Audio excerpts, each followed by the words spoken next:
Recipe আমাদের কাটা chicken. তো চলো প্রথম থেকে শুরু করা যাক। আমরা এগুলো ব্ল্যাক আমি বলছি, এটা হচ্ছে জিরে, এটা হচ্ছে মৌরি, এটা হচ্ছে ব্ল্যাক পেপার মানে গোলমরিচ, আর এটা ধনে, এটা গোটা গরম মশলা, এটা জয়িত্রী, এটা গোটা গরম মশলা, এটা কি বেশ কি বড় বড় এলাচ। হ্যাঁ, তো আজকে একটা চিকেনের রেসিপি হবে, বেশি করছি।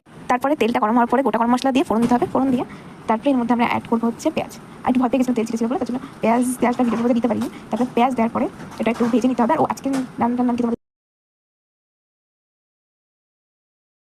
আদা চপ করা রসুনটাও চপ করা দরকার ছিল, কিন্তু আমাদের চপা ছিল না বলে রসুনটা রেস্ট করে নিচ্ছি। আর কাঁচা লঙ্কা সব চপ করা। টমেটোটা অপশন ছিল না, আমরা দিয়েছি। টমেটো অপশন আমি বাদি না, আমি টমেটোটা ভাবতে পারি না। আমি পারলে পায়ের মতো টমেটো দিয়ে খাই, পাই টমেটো না, আমি টমেটোটা পছন্দ করি। তরকারি আমি টমেটোর কোনো কিছু রান্না শেষ করি। আগে যত রান্নার রেসিপি হচ্ছে একা একা রান্না করছি, মা একা একা করেছি, তারপরে দুটো মিলে একসাথে রান্না করছি। তোমরা সব ভিডিওটা দেখে লাইক কমেন্ট শেয়ার করে দিও।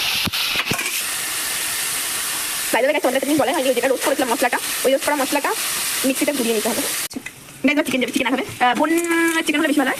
বোনওয়ালা চিকেন, তাহলে রেসিপিটা সুন্দর হয়। আর পড়াশোনা করতে করতে উঠে পেয়ে এখন ভালো বাসাগুলো দিলাম তো বললাম।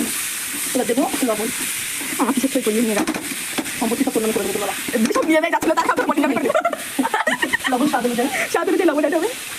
আর কিছু নেই, কি বলতে যাচ্ছ?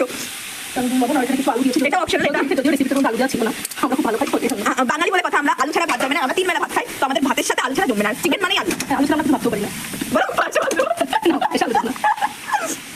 এই চিকেনটা একটু টানার পরে গ্রেভিটা, তারপরে তো গাইস এবার টক দই যাবে মধ্যে। টক দই আর ধুমা বা মশলা জায়গায় স্ট্যান্ডার্ড বাংলা হিন্দি সব বাংলা হিন্দি জগৎ চুরি। ঠিক আছে, এরকম ব্যাপার না।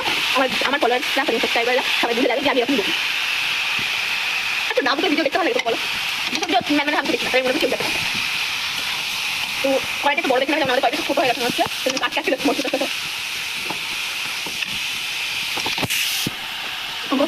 চিনিটা ভুলে গেছিলাম, যদিও রেসিপিটার মধ্যে চিনি জানি, অনেক চিনি দিচ্ছি। এবার জল অ্যাড হবে। আর এই চিকেনের নাম তো শেয়ার করলো না, এই চিকেনটা হচ্ছে কাটা চিকেন মশলা। এটা সব কিছু মশলা কেটে কেটে রান্না করা, এটা কোনো মিক্সিটা ইউজ করা হয়নি, এতে শিলে মশলা করা হয়নি। তো এটা পুরো চপ করে রান্না, এটা কাটা চিকেন। তো এবার রান্নাটা কমপ্লিট করবো। আমরা একটু দেখি, তোমরা একটু রান্না চাইলে রান্না করো, ঝোলটা কমও দিতে পারো, জলটা আমরা জল বেশি দিতে। এবার পরিবেশন করার অপেক্ষা, শেয়ার করবো।